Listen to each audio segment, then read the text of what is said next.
Hola, people. What's that? What's going on? Tuesday afternoon. Let's see. Tuesday afternoon. Getting ready to hit this cold weather thing here in the Columbus, Ohio area. Let me see. Is everything going right with? Yeah. Okay. Let's share this out to different pages on here. Um, how's everybody doing? Everybody bracing down for this weather? We're getting ready to get hit with sub-zero weather that we haven't had for ever. Crazy, crazy ass weather.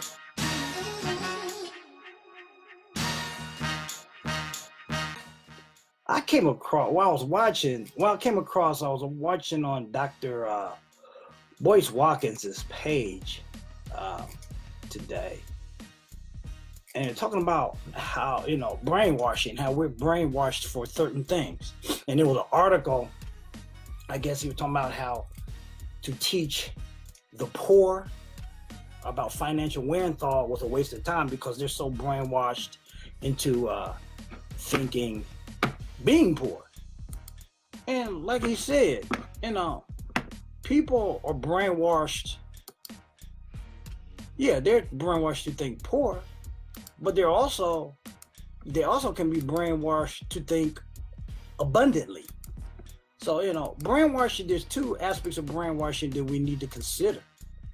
And, and one of those things about brainwashing is always about, when we sit here, brainwashing is always considered in a negative light.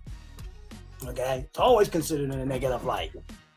When you hear brainwashing, he's brainwashed to think this way. Well, yes, we all are brainwashed to think in a certain way, folks. We're all brainwashed to think in a certain way. Nobody's immune to it. We're all taught certain things. We're all taught certain things about religion. Brainwashed to think in that aspect about religion. We're brainwashed to think about education and our health and all those type of things. With that being said, if we're taught to be brainwashed in that aspect, okay, we can be taught to be brainwashed to be abundantly. See, we need to understand that brainwashing is good and bad. There's good and bad in both. And if we're not taught, if we're only taught one way to think, that's how we're going to think. So if we can be taught brainwashed in a negative way, we could be taught to be brainwashed in a positive way. But the biggest problem is we got to recognize those negative and positive things on how we think. Sometimes we get comfortable. Yeah, we get comfortable in the thought of being brainwashed in this way of, okay, we can only do things this way because that's how I was taught. That's how I was brought up. Well, you got to recognize too, if you're not taught any other aspects of thinking, you're never gonna get out of that situation. You got to be willing to be brainwashed to get yourself out of the situation that you're in. Brainwashing is not a bad thing. It's just all what brainwashing has taught you. Just like, we're like today, I'm glad they made an announcement about closing public schools. And a lot of people are brainwashed that they're so obligated to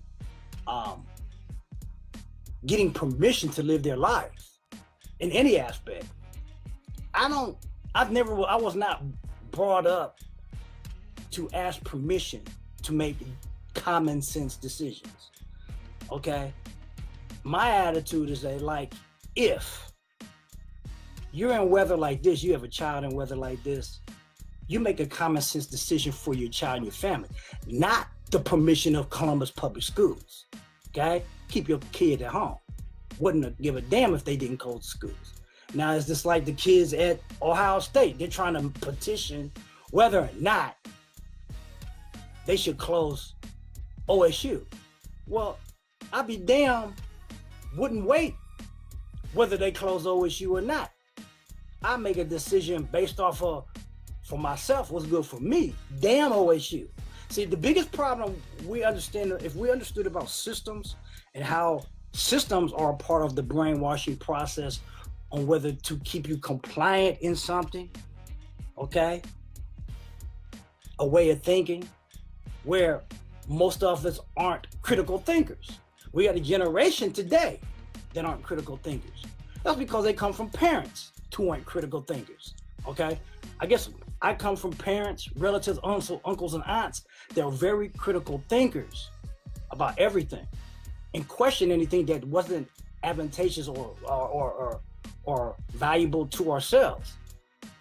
And when people aren't taught that, and when people are taught just to be compliant, to be obedient, just because somebody says they are the boss or the leader or whatever, even if it's not for their own well-being, then there's a problem. But that's how systems are developed, okay? We gotta understand our health system, okay? Our health system, the system in our health thing with doctors, we look at doctors as the all in all about our health. And we know goddamn well most of them don't know shit. That's why they call them a practice, especially today. They do not teach doctors, Western doctors especially, about food being your medicine. What it is what's the problem? Well, the biggest problem is the dark side of capitalism. Most Western doctors are in the pockets of the pharmaceuticals. Okay, there's big money in giving drugs to people. There's no money in making people well. There's billions of dollars in keeping people sick. This is why you got all these problems with health in the Western society, because we are so caught into or brainwashed to thinking that the doctors and the pharmaceutical companies know everything. No, they just brainwash you to think that way so they can keep making money. That's the dark side of capitalism. I'm not bad. I'm not saying that people shouldn't make money, but when it's not in the benefit of helping people, then I got a problem. And that's where I differ from a lot of people as being an entrepreneur or in capitalistic society, because it's based off only on how much money you can make and how much you can fuck over folks. Basically, put it bluntly. Okay, I'm not saying all of them are like that, but a lot of it is. You do your research. All this stuff is connected. Let me give an example. When in Columbus, I remember when I came back from California, back to Columbus. First time I ever heard that they had housing in Columbus that started pricing at $1 million or more. Okay, first time ever. I saw that in California. I saw that in New York. Okay, that's expected, but not so much in the Columbus, Ohio area. Okay, then you had companies like these big box companies, Sam's Club, Warehouse Club, all these other things. What most people don't understand, just like the pharmaceutical, chemical companies, they're all in cahoots with each other. They're all connected in some way, because you don't have the chemical companies. The chemical companies make drugs to feed and sell to the pharmaceuticals to get the doctors in their pockets to sell to the patients. Just like retail and food and stuff. The big box stores, I wouldn't doubt, are so much connected with your real estate industry. You didn't have the housing market with houses being bigger. This is why you have all these big box stores, because the old houses, like, my parents, mothers, they had the smaller houses. They couldn't fit those things. So it would make more sense to make houses bigger, make kitchens bigger, pantries, and all these other things.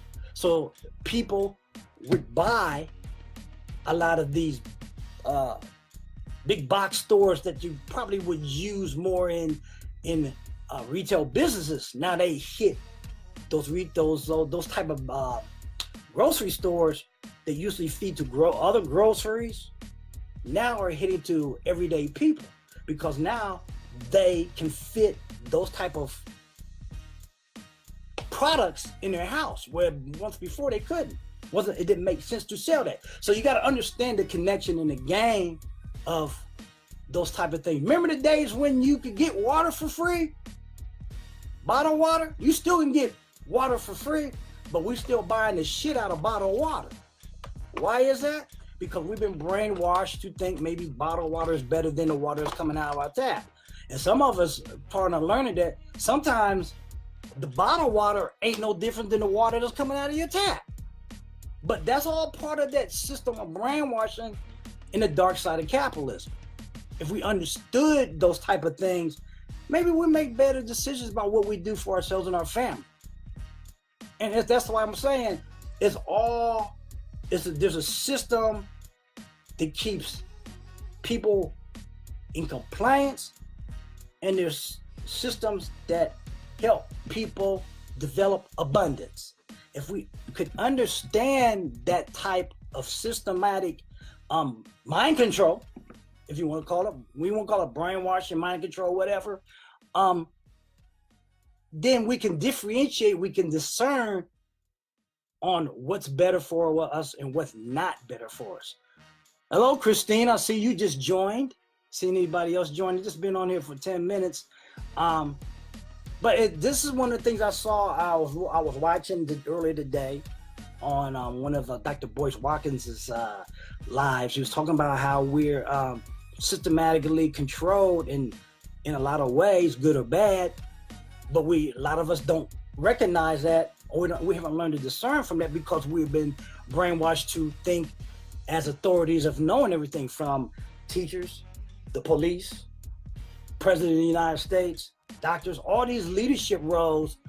We are brainwashed to automatically respect instead of them earning our respect. Okay, there's a difference. Okay, but that's how to keep a wheel of systematic control going, is that you have to find a way to control the masses to keep things rolling the way you want to. And that's, if anybody's ever watched the movie The Matrix. The Matrix was all about that kind of stuff, okay? It was a deep movie. It took me a long time to really connect with that and understand that. After seeing that movie dozens of times, I said, oh, that's why they're talking about the Matrix, okay? And they use it as a metaphor in our life today, in our society. And everything that we do is a metaphor on saying, well, are we? Because a lot of us are so dependent and controlled by the quote unquote the Matrix that when we talk to disconnect from that, then we get this backlash from most people because they're so comfortable. And some will fight tooth and nail to protect the Matrix because they are comfortable with that. They are comfortable with that system because it's provided so-called security for them. Okay? Look what's happened now with the Trump organization. His golf course up in New York, he's fired all these undocumented workers that he's had for years.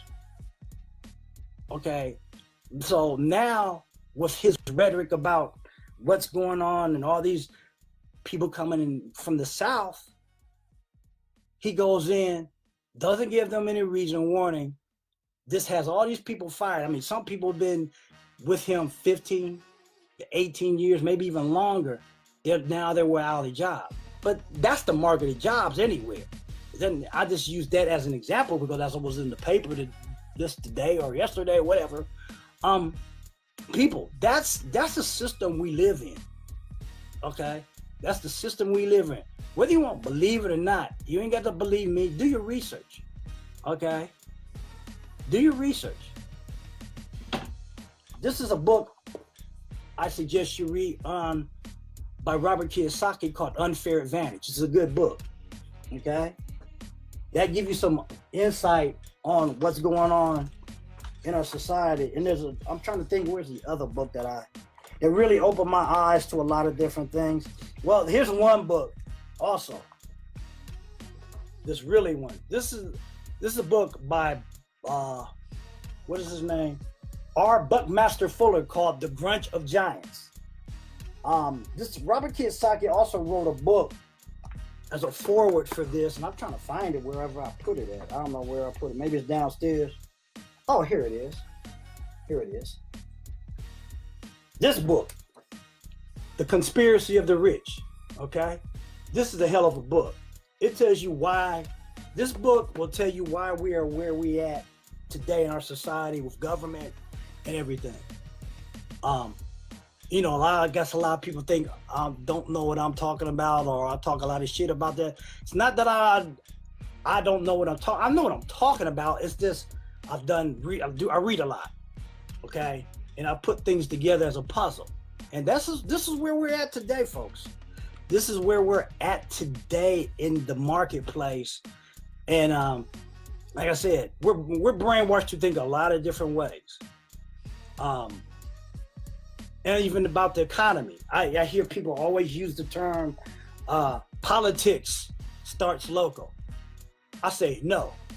Economics in politics starts local. Because without economics, there ain't no politics. Okay?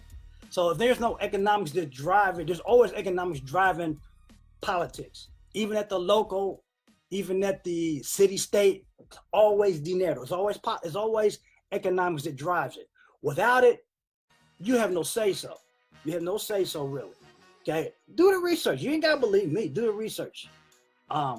Just like what was earlier today, we were talking about the Electoral College on The View. And they had Joey Behar was talking about, they were talking about Kamala Harris running. And they made the reference of somehow her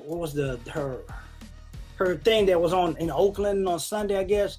It had 20,000 folks there, and they're saying there was a reference towards that it seemed more like she was like a female Obama, I guess. You know, who's to say? Kind of early, but you know they're gonna be hitting her. They're gonna be criticizing her like they did Obama and anybody. This is gonna be an ugly race in politics.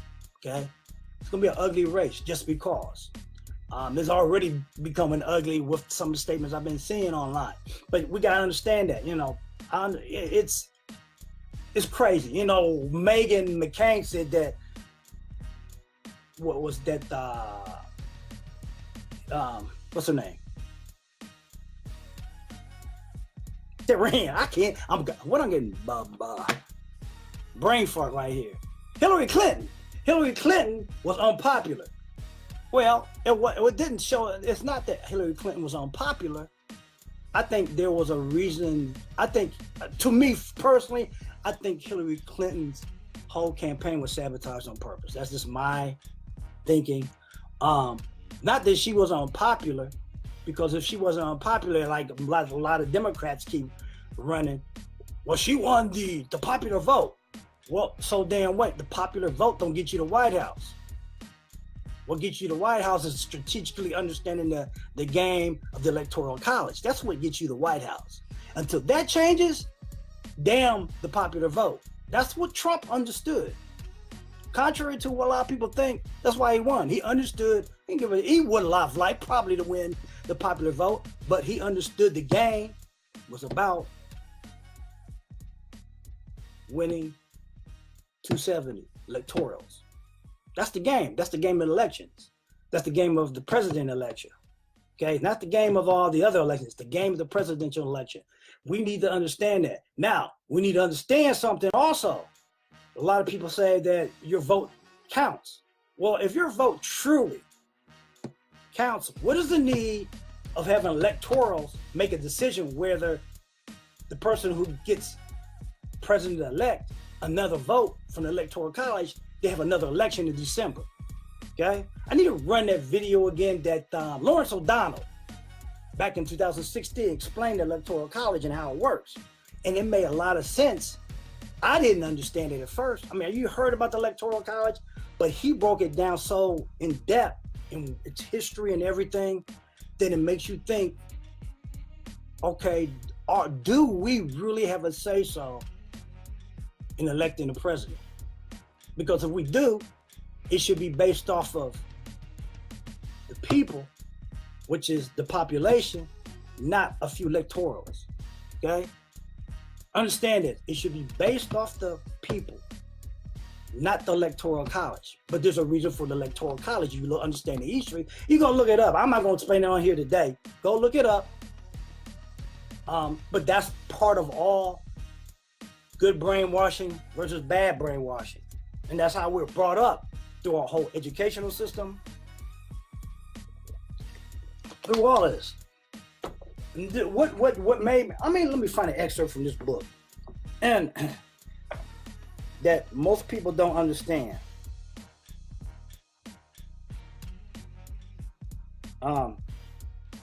Which really got me thinking about a lot of things. Let's see if I can find it. And this is not something I wrote.